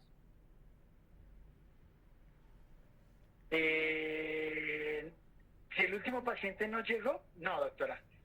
Pues No, uno puede decir no que el llegó a los estudio se 5 años. planteó a ese tiempo, pero si no se llegó, se dice hasta el tiempo que llegó el máximo paciente. Hay que mirar es cómo fueron ingresando los pacientes, pero no se podría. O sea, si el estudio no llegó hasta ese momento, no. Lo que hay que decir es el promedio habitualmente del seguimiento de todos los pacientes. De todos los pacientes. Eso, pero es que el promedio sí fue 5 años. Y el Pero- promedio de 5 años debe ser que hay Sí. pacientes que duraron más. O sea, Sí, por eso digo, otros pacientes duraron más, pacientes, mire, ya les voy a compartir, algunos duraron 3 años y otros 6.5, pero ya les comparto, pero sí el seguimiento, pues, o sea, el promedio fue 5 años, o sea, el promedio realmente de lo seguimiento de los pregunto desenlaces, porque un dividiendo, seguimiento a 5 años de recurrencia es muy bueno, o sea, a 5 Sí. años, pero por eso te preguntaba te preguntaba si realmente todos habían llegado a los 5 años de seguimiento, porque obvio, si yo tengo un seguimiento de 5 años de todos esos pacientes, pues un muy buen resultado, ¿sí me hago entender? Sí, la medida de seguimiento fue 5.1 años. Ah, ok. sí, exacto. Mira, de Ok. 3.8 a Exacto. 6.4 O sea, años. Este estudio, Es un estudio grande, este estudio es o sea, costoso. Total. Un estudio a 5 años es extremadamente costoso y difícil de lograr, sobre todo hablando de fibrilación auricular. Pero bueno, Pues yo creo que este estudio va a ser muy bueno, Sí. o sea, en verdad va a beneficiar a muchas, o sea, donde esto llegue a las guías, yo creo que realmente va a beneficiar a muchas personas. exacto, yo estoy completamente de acuerdo con Nati, es un estudio que nuevamente rompió paradigma, es un estudio bienvenido, lamentablemente en nuestro medio nosotros estamos acostumbrados de pronto a estar en hospital grande, pero tendría que buscar ahí cardiología y las sociedades la forma de que los pacientes lleguen tempranamente. Exacto. Pero bueno, listo. Continuemos de pronto, si hay algún otro comentario de pronto, muchachos. Profe, ¿me escuchan bien? Sí. Sí. No, profe, con respecto a lo que usted mencionaba, es que siempre va a quedar la duda de ese paciente que consulta con la fibrilación auricular, el que uno ve siempre, ¿no? Que es el abuelo que tiene muchas comorbilidades, que tiene aurículas grandes, y que uno diría, probablemente estamos haciendo el diagnóstico ahora, pero la fibrilación auricular podría venir desde hace mucho tiempo atrás. Y eso es algo que uno ve mucho, que de pronto no cardiovierten esos pacientes o no hacen ciertas intervenciones pensando en que es algo crónico, a pesar de que el diagnóstico lo estén haciendo en el preciso momento. Entonces, pues, viendo el estudio, los pacientes son así, o sea, son pacientes de 70 años o más, son pacientes con bastantes comorbilidades, con CHA2DS alto, y estaba tratando de buscar, no sé si Diego lo vio, si ya lo mencionó y no lo escuché, si habían registrado el tamaño de las aurículas o factores que indicaran que de pronto podría no resolver o venir desde antes. Digamos que el estudio no buscó pacientes en función del tamaño de la aurícula, sino en función del tiempo. Y uno debería tratar de emular eso, función del tiempo más que remuneración. Pero lo que tú tratas de decir es así: si un paciente me llega de 85 años con fibrilación auricular de nuevo al servicio de urgencias y yo lo encuentro con el ecocardiograma, una aurícula, recuerden que el volumen normal va hasta 34 mililitros por metro cuadrado y una dilatación severa es mayor a 49 mililitros por metro cuadrado. Si yo lo encuentro una aurícula de 49, 50, 52, inclusive 43, ¿sí? Crecimiento leve o moderado o severo, llego, esta fibrilación auricular lleva más tiempo, va a ser más difícil cardiovertirlo, va a ser más difícil. pero no quita que uno intente llevarlo a un ritmo sinusal porque le acaba de hacer el diagnóstico y así es como está el estudio. Pero ya de paso, ya entrada tú dices, este abuelito va a ser difícil y por eso ese paciente yo se lo enviaría a electrofisiología si el diagnóstico es de novo, pero ya sabiendo que probablemente esa fibrosis auricular lleva más tiempo. El estudio no dice, no excluyó aurículas gigantes, no excluyó que la sospecha, que no sé qué, no, diagnóstico de novo en menos de un año, se lo llevaron al electrofisiólogo o le iniciaron antiarrítmicos. Yo a un abuelo no le pondría antiarrítmicos porque ellos sí sufren todos los efectos adversos y porque obviamente yo nuevamente insisto, creo que el efecto bueno de este estudio se lo cargaron los electrofisiólogos. Pero dime Nata. No, sí, Fer, termina. Pero en el paciente que es joven o en el paciente retinente con aurícula buena, ese paciente sí es el que debe ir. Ese paciente de diagnóstico de novo, con aurícula normal, que pronto nunca le han hecho el diagnóstico, que hasta ahora ya lo agarré en urgencias, hombre, ese paciente sí es impajaritable que vaya a un control del ritmo. El abuelo, hombre, sí hay que tratar de preservar la patada auricular, pero uno también tiene que saber que de pronto va a ser algo frustrante el tratamiento en esos pacientes y probablemente hay que tratarles es más la falla cardíaca que está dilatando la aurícula izquierda. Allá iba. Pues ya Fer lo acaba de decir, iba a decir algo, Gustavo, y es que realmente tú tienes que ver qué beneficios le quieres buscar a ese paciente. Y no solamente sería preservar la patada auricular, o sea, tú tienes que ver la remodelación de la aurícula, todo eso. Y si ya tú perdiste todo eso, o sea, realmente vale la pena solo preservarle la patada auricular. Ahora, mira qué tanto tamaño tenga la aurícula para que lo que pueda uno pensar es en disminuir, en que eso se siga perpetuando, ¿sí me van a entender? Pero el paciente que no ha hecho una remodelación o sea, que no ha hecho una remodelación auricular importante, el paciente que tiene la aurícula en tamaños normales y que tú le acabas de hacer un diagnóstico y que realmente el paciente puede que sí haya dicho hace 6 meses o algo, o sea, no sé si me explico. Es el paciente que no tiene tantos cambios y que tú puedes evitar que esos cambios se den. Realmente ese es el paciente que se va a beneficiar. Muy seguramente el paciente que ya tiene una dilatación auricular va a ser muy difícil meterlo a ritmo sinusal. No sé si valga la pena o no, y de hecho muy buena la pregunta que tú le hiciste a Diego de si ahí colocaban volúmenes auriculares, porque Diego no lo mencionó, pero muy seguramente el paciente que tiene una aurícula muy dilatada no le va a funcionar, o sea, no se va a beneficiar, pero el paciente que en teoría ya tiene hasta fibrilación auricular y está recurrente, pero que no ha hecho cambios significativos en las aurículas y eso, ese paciente se va a beneficiar muchísimo. Totalmente de acuerdo. Aunque no sea el primer episodio, o sea, es el paciente que de pronto está recurriendo y no ha hecho alteraciones morfológicas significativas, ese paciente se beneficia. Yo lo mandaría a una ablación, en verdad. De acuerdo.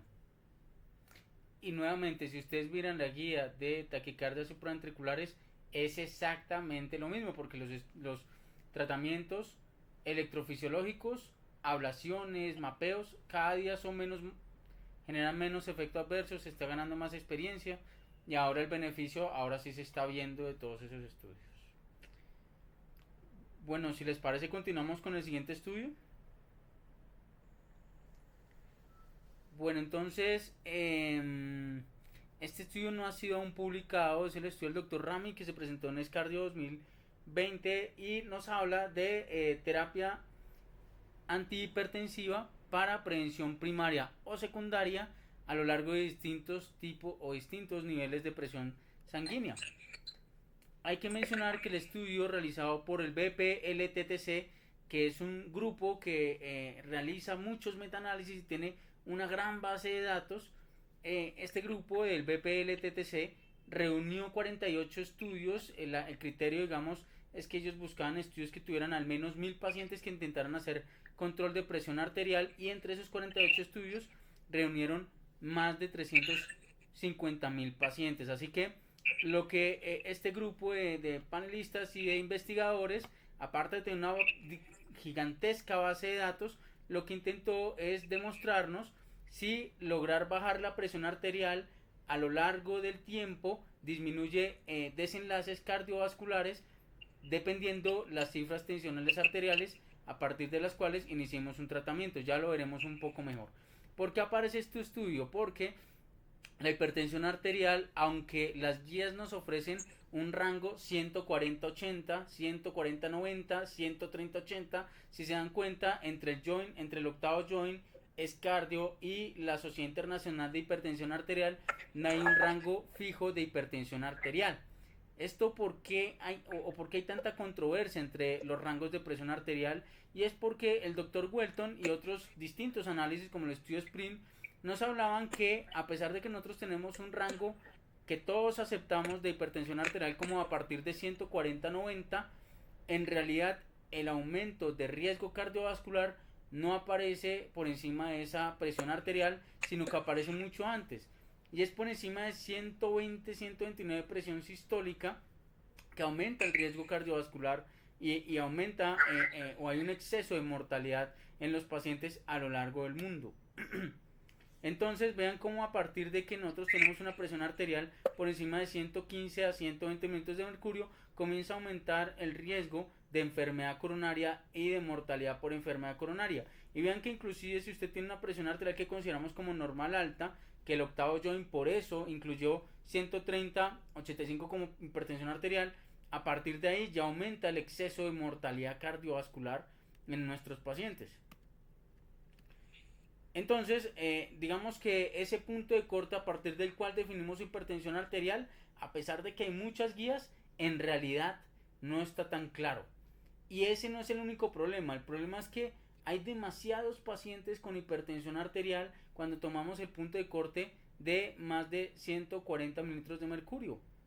Si bajamos el punto de corte, aumenta demasiado, aún más, la población de pacientes que consideramos hipertensos, y esto aumentaría la carga y costos a nivel de la salud. Menos de la mitad de los pacientes hipertensos del mundo conocen su diagnóstico, poco menos de la mitad tienen presiones arteriales en meta de cuando ya conocen su diagnóstico, y es el principal factor de riesgo cardiovascular que podemos corregir con medicamentos. Entonces hay un dato clave, y es que un aumento de la presión arterial por encima de 20 milímetros de mercurio, o sea, por cada aumento en la sistólica de 20 milímetros de mercurio y 10 milímetros de mercurio en la diastólica, se dobla el riesgo de ACV e infarto del miocardio. Y de la misma forma, si logramos reducir tan solo 5 milímetros de mercurio de presión arterial sistólica, se reduce un 14% el riesgo de ACV y un 9% el riesgo de muerte cardiovascular.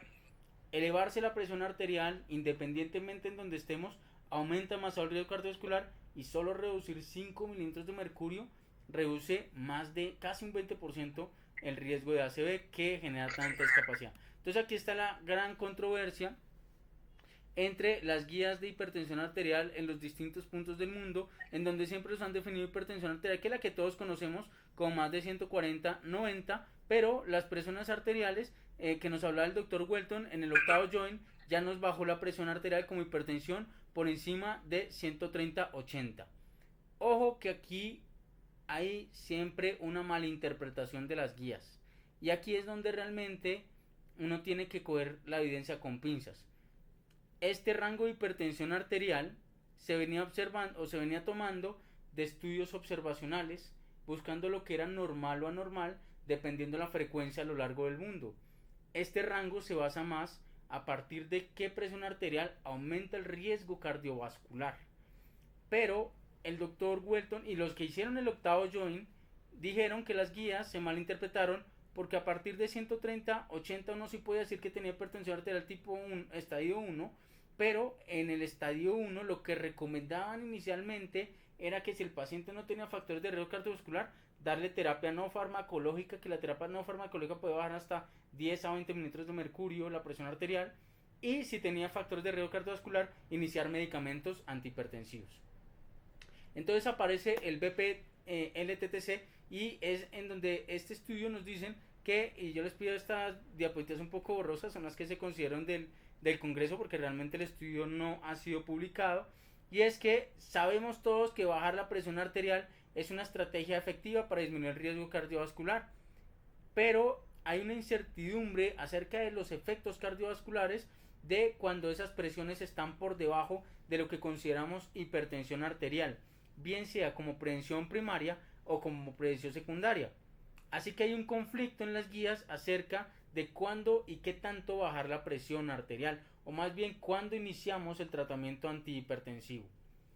Los objetivos del estudio, el principal, el primario, es investigar los efectos de disminuir la presión arterial con respecto a los desenlaces cardiovasculares, estratificando a los pacientes dependiendo de su presión arterial sistólica al inicio del estudio. Entonces, palabras más, palabras menos, ellos buscaron estudios aleatorizados, controlados de tratamientos antihipertensivos que tuvieran al menos 1000 personas por año de seguimiento y se aleatorizaron de forma randomizada o digamos que cada brazo estuviera distribuido de forma aleatorizada, y entre eso encontraron 48 estudios aleatorizados controlados para un total de 348.854 participantes.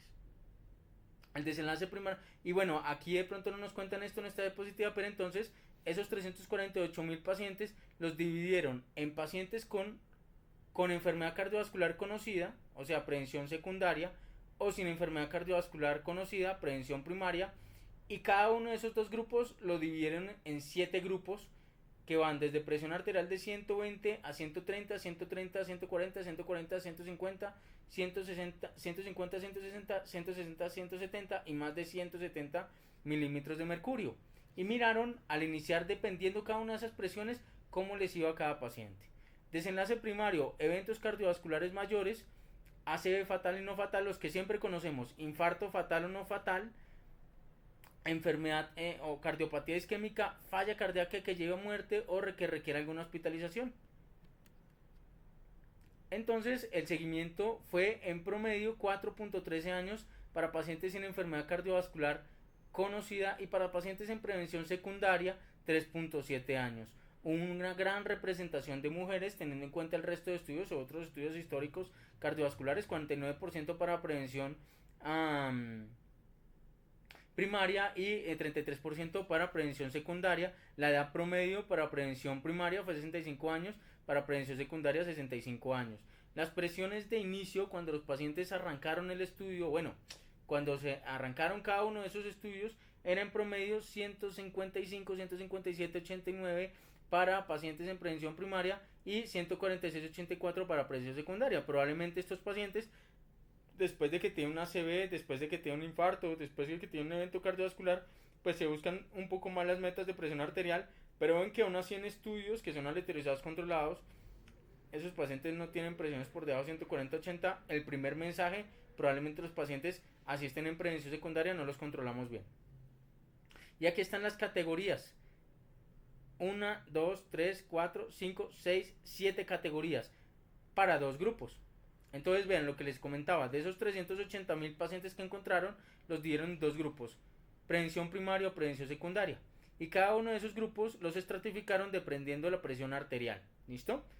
Para destacar lo que nos interesa mucho del estudio, sí, es importante, pero lo que más le llamó la atención a todo el público fue el grupo de pacientes que no se consideran hipertensos, basados en las guías europeas y basados en las guías de la Sociedad Internacional, que son los pacientes que tienen 130, 139, 120, 129, 120 o menos milímetros de mercurio, porque representaron un gran porcentaje de los pacientes, casi un 18% de ellos, lo cual es bastante importante porque son los pacientes precisamente los que no sabemos muy bien qué hacer, pero igual hay que analizar todos los subgrupos.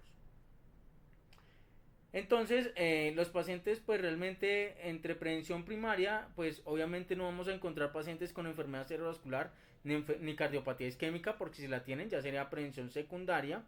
Hay que mencionar que un buen porcentaje de pacientes tienen enfermedad arterial periférica, que es un marcador de enfermedad coronaria. Y hay que mencionar que los pacientes en prevención secundaria, un 44% se encontraban con terapia beta bloqueadora que disminuye mortalidad por lo menos en cardiopatía isquémica, pero en general los pacientes pues tenían sus terapias beta bloqueadoras, BRA, y obviamente los pacientes también tenían bloqueadores o calcio antagonistas porque estamos hablando de tratamientos antihipertensivos. Los tratamientos antiagregantes a pesar de que hablamos de pacientes con prevención primaria, aún así se vieron en el 21% de los pacientes que no tenían enfermedad cardiovascular previa y solo en un 64% de los pacientes en prevención secundaria. Y la terapia con estatina se vio obviamente en una mayor proporción en pacientes que están en prevención secundaria. ¿Qué pasó? En prevención primaria, que es esta, sin enfermedad cardiovascular de base, se dieron cuenta que hubo en general los efectos en eventos cardiovasculares mayores por cada disminución en 5 milímetros de mercurio de la presión sistólica.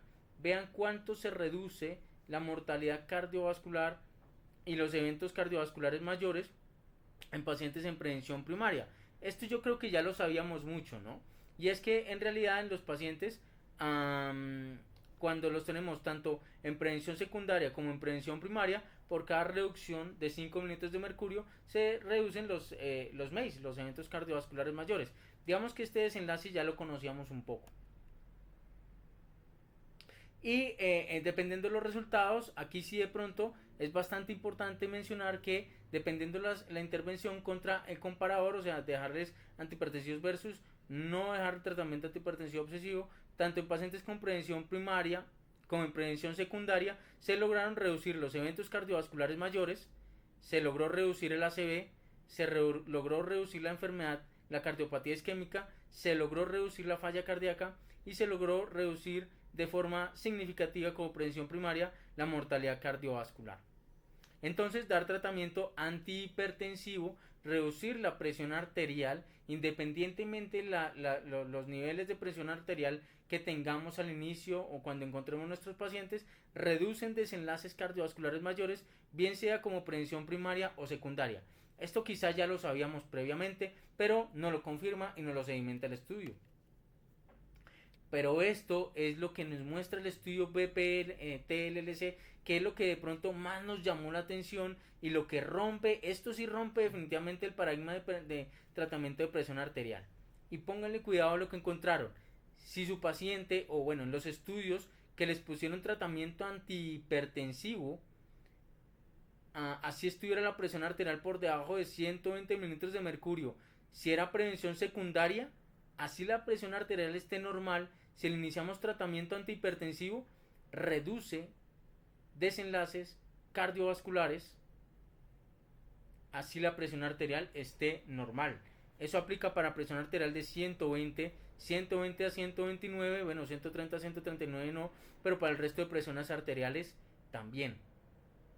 Algo que llama demasiado la atención, no solo estamos hablando de pacientes con enfermedad cardiovascular previa, sino pacientes sin enfermedad cardiovascular establecida.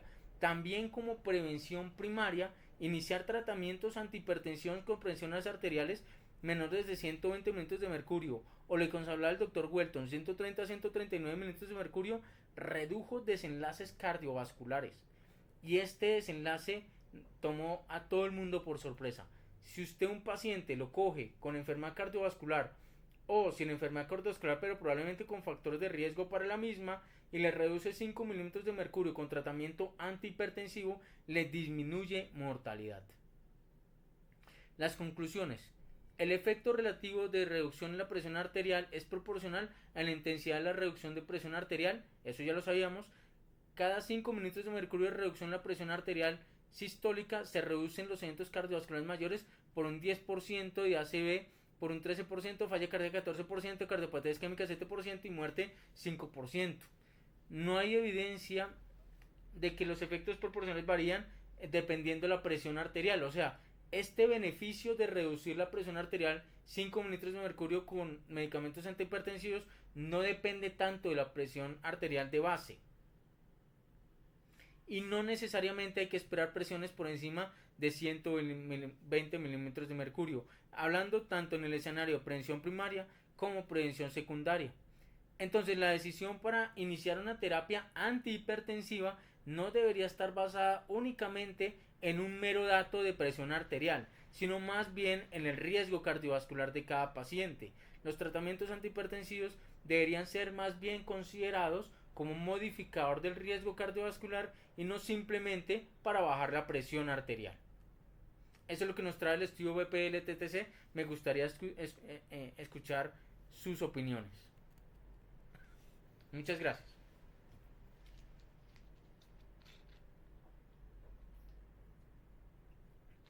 Doctora Nader, ¿qué opina de este estudio?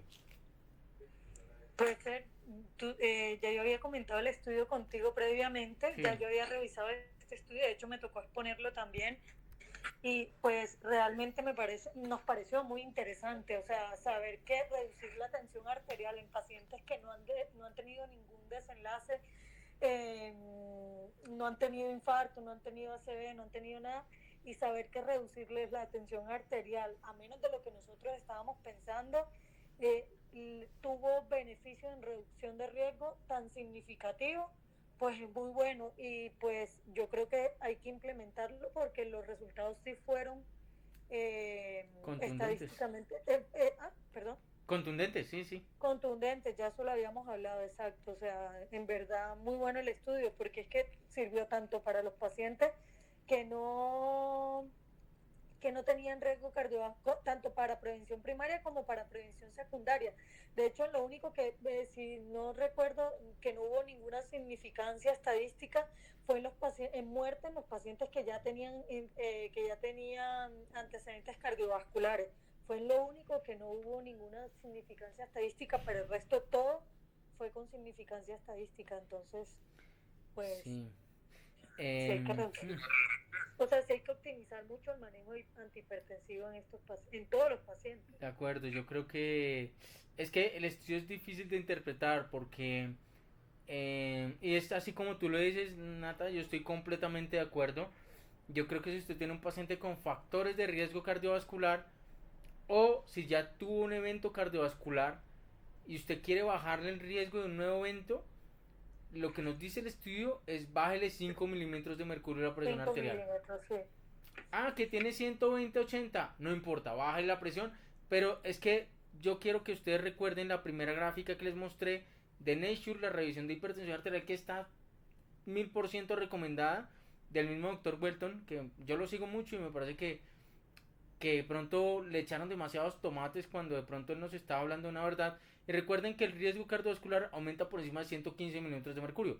Entonces, yo creo que estos pacientes, bajarlos y retornarlos a una presión lo más cercano a normal posible. No solo estamos hablando de presiones arteriales, sino de pronto algún efecto pleiotrópico antihipertensivos. ¿Qué no me gustó del estudio? No diferenciaron entre los distintos antihipertensivos. Me hubiera gustado de pronto que nos hubieran dicho, mira, el efecto fue muy fuerte con IECAS, con BRA, con calcioantagonistas, pero habrá que esperar a que salgan los resultados y los publiquen porque yo creo que eso lo van a hacer, es un metaanálisis y eso es, obviamente, no sé de pronto, Natica, si tienes alguna consideración. ¿Alguien más? Me gustaría de pronto escuchar la opinión de todos ustedes, también la de Igor. En esa gráfica que tienes ahí, de hecho, o sea, no sé, de hecho analizándolo, ¿qué influían los grupos? Porque realmente no lo dice, pero ¿qué les parecería? ¿Por qué en los grupos de los pacientes que no tenían riesgo cardiovascular previo, en los pacientes que tenían cifras tensionales entre 120 y 129 y los que tenían 140 a 149, ¿por qué no hubo ninguna diferencia significativa? O sea, realmente no sé por qué justo esos grupos, porque en teoría tendría a mejorar todo, pero miren que en esa gráfica justamente en esos pacientes no mejoró, pero realmente cuando es muy poco lo que tenemos del estudio, porque de hecho esas son las mismas diapositivas porque uno le tomó pues foto a lo que decía el autor, pero en lo que él explicaba de hecho no llegaba a una conclusión de por qué en ese grupo no hubo ninguna mejoría. Pero no sé, realmente toca esperar a que salga el estudio y que uno lo revise a ver qué fue lo que pasó en ese grupo realmente. Sí, de acuerdo, de acuerdo. Pues de pronto pueden haber muchas causas, ¿no? De pronto hay una teoría que entre más parámetros tú midas, más te arriesgas a que te salgan resultados por el azar. Si tú mides un resultado con un N de 0.05, la probabilidad es de solo un 5%, pero si mides 100 resultados en el mismo estudio, 5 te van a salir secundarios al azar. Pero esos son solo deducciones por ahora que saco de una forma muy apresurada y estoy completamente de acuerdo contigo. Hay que esperar que lo publiquen y que los autores nos digan qué pasó. Exacto, como muy curioso. analizar los grupos bien a ver qué pasó, porque algunos dirían, no, pero mira esos grupos que tienen ahí, pues realmente no les redujo, entonces pues no, o sea, toca esperar a ver que salga el estudio, a ver qué pasó justo en esos grupos, pero yo creo que los pacientes sí se benefician de disminuirle por lo menos 5 milímetros de mercurio de su tensión arterial en la que basal, o sea. De acuerdo completamente. ¿Algún otro comentario, muchachos? Bueno, muchas gracias. Ya